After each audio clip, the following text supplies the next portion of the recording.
We are covering the recurrent training requirements for your FAA Part 107 certificate, a critical topic for maintaining your privileges as a remote pilot in command. This is governed by Regulation 14 CFR Part 107.65. The rule states that to exercise your privileges, you must have completed recurrent training within the previous 24 calendar months.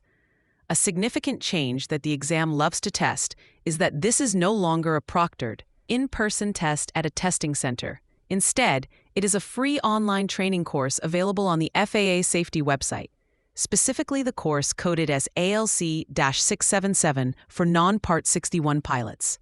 The exam will hit you with scenario-based questions to trap you on the meaning of 24 calendar months.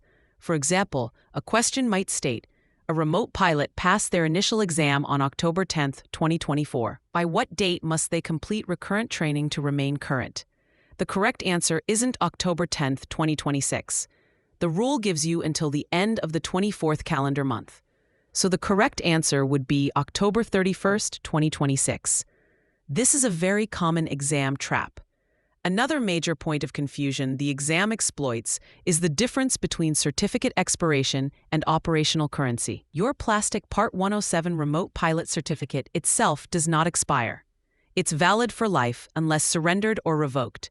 However, your privileges to legally fly under Part 107 rules absolutely do lapse if your recurrent training isn't current. Be wary of any exam question that says your certificate expires.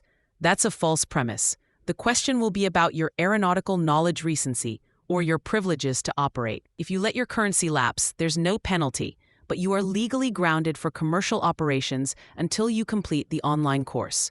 You do not have to retake the initial in-person knowledge test again. A great mental shortcut to remember the timing rule is 2 years to the end, my friend. This helps you recall both the 24-month or 2-year interval and the critical detail that you have until the end of that calendar month to complete the training. The exam expects you to know the modern, current process. The shift to a free online course at FAAsafety.gov, specifically ALC-677, is a key piece of knowledge.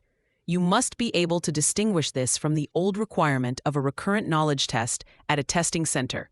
Completing this online training also satisfies the knowledge requirements needed to operate at night without a waiver, which is another concept the FAA integrated into the recurrent training. For free practice questions, AI-powered explanations, and more exam prep tools, visit openexamprep.com. That's openexamprep, all one word, .com.